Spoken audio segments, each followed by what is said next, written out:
তো এমন একটা অবস্থা হয়েছে যে আমরা বাইকার্সরা একটা সময় তেলের পাম্প রিজেক্ট করতাম যে ওই পাম্পের তেল নিবো না, ওই পাম্পের তেল নিবো না, ওই পাম্পের তেল ভালো না, ওই পাম্পের তেল খারাপ।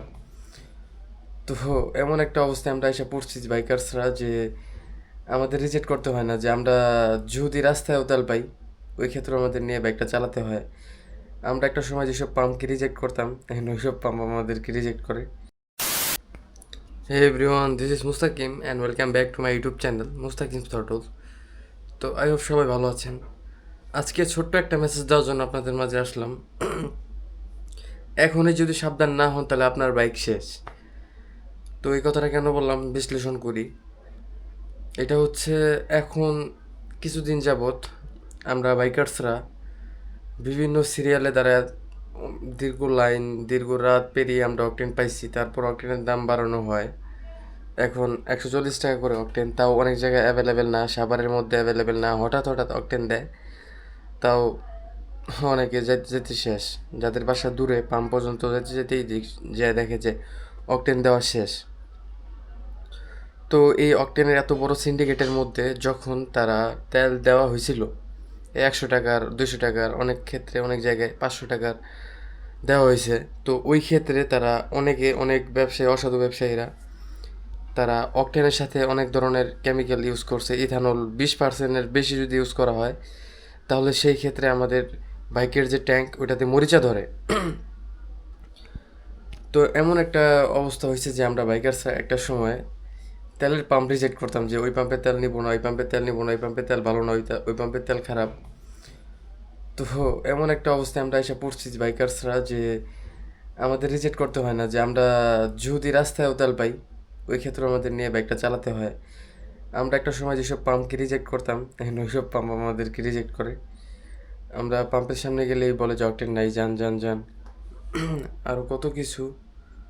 তো এই দিনটাও দেখতে হবে, কখনো ভাবি নেই।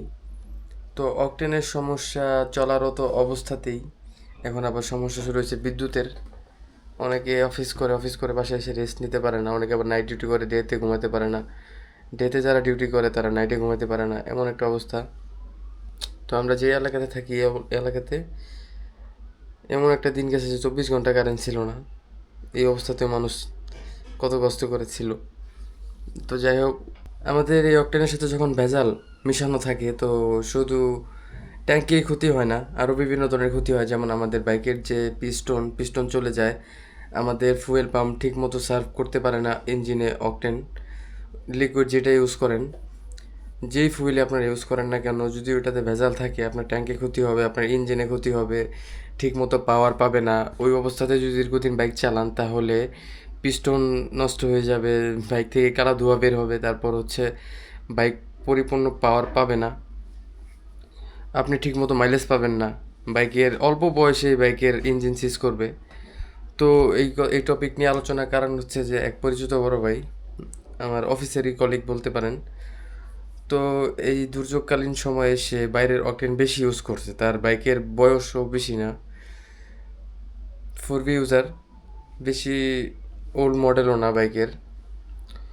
তো হঠাৎ করেই নতুন বাইকে এই সমস্যা দেওয়া শুরু হয়েছে। 4V একটা পাওয়ারফুল ইঞ্জিন, যেটাই দিবেন ওইটা দিয়ে চলবে, যদি কার্বোরেটর থাকে পেট্রোলও চালানো যায়, কিন্তু অকটেনেই আমিও বাইকটা টেস্ট রাইড দিই, তো তখন দেখতে পারি যে ইঞ্জিন থেকে একটা আলাদা নয়েজ, পরিপূর্ণ যে 4Vর যে একটা গর্জন পাওয়ার, ওই পাওয়ারটাই নষ্ট হয়ে গেছে। পিস্টন থেকে একটা আলাদা নয়েজ আসতেছে সমস্যার। তো এটাই হচ্ছে সমস্যা। তো আমাদেরকে এই দুর্যোগকালীন সময়, সংকটকালীন সময়ে পাম্পের মালিকরা অকটেন দিছে, কিন্তু এর মধ্যে ওরা ভেজাল করছে। অল্প টাকার অকটেন দিছে, এর মধ্যে ভেজাল মিশানো। তো আবার অনেকে কি করছে, এই সময়টাতে অনেক তেল মজুত করছে। তো আমাদের অকটেন পেট্রোল যেটাই আমরা জ্বালানি ইউজ করি, আমরা যদি দীর্ঘদিন এই অকটেনটা এবং পেট্রোলটা একটা ওই যে বোতল আপনারা যে 5 লিটার 10 লিটার গ্লানের মধ্যে রেখে দেন, তো এখান থেকে অকটেনের ভিতর থেকে একটা লিকুইড থাকে, এগুলা উড়ে উড়ে আপনার অকটেনের যে কার্যকারী ক্ষমতা এটা কমায় ফেলে। তো তখন আমরা যখন বাইকে এই অকটেনটা দিই, তো ওই ক্ষেত্রেও আমাদের বাইক পরিপূর্ণ শক্তিটা পায় না, ভেজাল অকটেন হিসেবে গণ্য করা হয় ওই অকটেনকেও। আবার দীর্ঘদিন একটা জায়গায় ফেলে রাখলে ওইটা বিস্ফোরণ হওয়ার সম্ভাবনা থাকে। তো সব কথা মিলিয়ে যারা এই সময়টাতে অকটেন দিয়ে বাইক চালাইছেন তারা জানেন বাইকের অবস্থা কেমন। যদি এই সংকট দূর হয়ে যায় তারা দ্রুত চেষ্টা করবেন যে বাইকের একটা সার্ভিস দিয়ে ফেলার। যদি এফআই বাইক হয় এফআইটা ক্লিন করে নেওয়ার, আর যদি কার্বোরেটর বাইক হয় কার্বোরেটরটা ওয়াশ করে নেওয়ার। কারণ এই অবস্থাতে বাইক যদি চালাতেই থাকেন, এই ভেজাল তেলে বাইক চালাতেই থাকেন, তাহলে একটা বড় সড়ো ধরা খাবেন।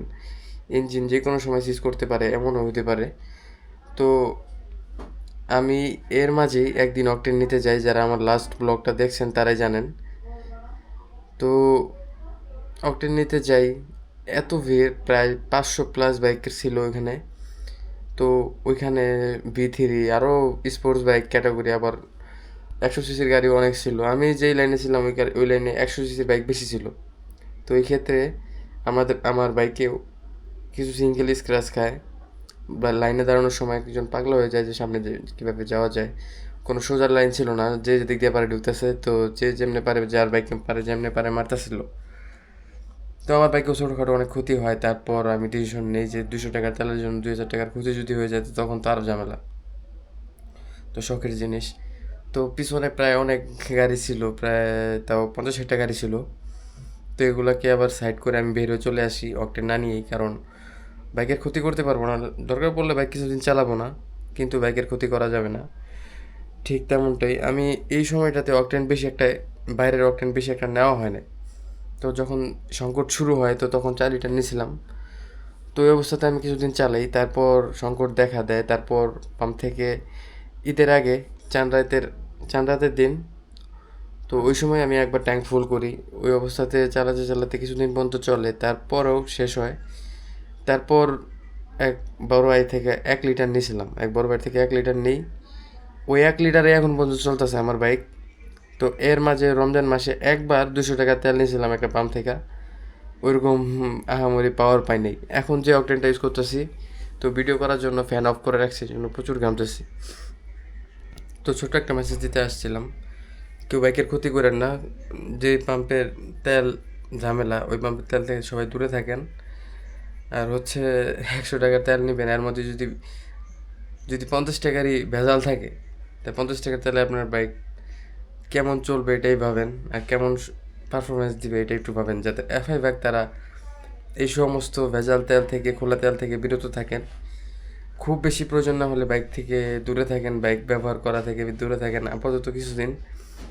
এখন তেলের দাম বাড়ানো হয়েছে, আশা করা যায় যে সপ্তাহখানিকের মধ্যে সব ঠিকঠাক হওয়ার সম্ভাবনা আছে। যদি সম্ভাবনা না, তাও যদি ঠিক না হয়, চেষ্টা করবেন ভালো পাম্পের খবর নিয়ে ওইখান থেকেই অকটেন নেওয়ার। তাছাড়া কোনো রাস্তা নেই। প্রয়োজন ছাড়া বাইক বের করবেন না। আগে অযথা যেভাবে সবাই ঘোরাফেরা করছে ওইভাবে আমাদের ঘোরাফেরা থেকে বিরত থাকতে হবে। তো আমি একটু অসুস্থ, আমার চোখ উঠছে, চোখ লাল লাল, বাইরে বের হলে সানগ্লাস পরে বের হতে হয়, আর বাইক নিয়ে ভিডিও করতে পারতেছি না, বাইকে অকটেন বেশি নাই। তো আমি খোঁজখবর নিতেছি যে কোন পাম্পের তেল ভালো এবং চালায় সব ভালো মজা পাইতেছে। তো না পাইলে কিছুদিন পর বের করবো গাড়ি। তাও বাইক এখন চালানো যাবে না। তো আমাদের দিকে এখনও অকটেন অ্যাভেলেবেল হয় নাই সব পাম্পের মতো। ঢাকার সাভারের বাইরের পাম্পগুলোতে যেভাবে এখন অ্যাভেলেবেল, অল্প সিরিয়ালি অকটেন পাওয়া যায়, কিন্তু আমাদের এখানে এখন ওইরকমভাবে অ্যাভেলেবেল হয় নাই। তো এই মেসেজ দেওয়ার জন্য আসছিলাম। তো অনেকদিন আপনাদের সাথে যোগাযোগ, কমিউনিকেশন হয় না, ক্যামেরার সামনে অনেকদিন আসা হয় না। তো ভাবলাম ছোট্ট একটা বিষয় নিয়ে আলোচনা করি এবং আপনাদের সাথে আসি, অনেকদিন আপনাদের সাথে আলোচনা হয় না। তো আজকে ভিডিওটা ছিল এই পর্যন্তই। যদি ভিডিওটা ভালো লাগে ছোট্ট একটা লাইক দিয়ে দিবেন। আর কি বিষয় জানতে চান এই বিষয়ে ছোট্ট একটা কমেন্ট করবেন। আর যারা চ্যানেলে নতুন তারা অবশ্যই চ্যানেলটা সাবস্ক্রাইব করবেন। যারা পেজ থেকে দেখতেছেন পেজটা ফলো করে দেবেন। আবার দেখা হবে নতুন কোনো ভিডিওতে, নতুন কোনো ব্লগ হিসেবে। ভালো থাকবেন। আল্লাহ হাফেজ।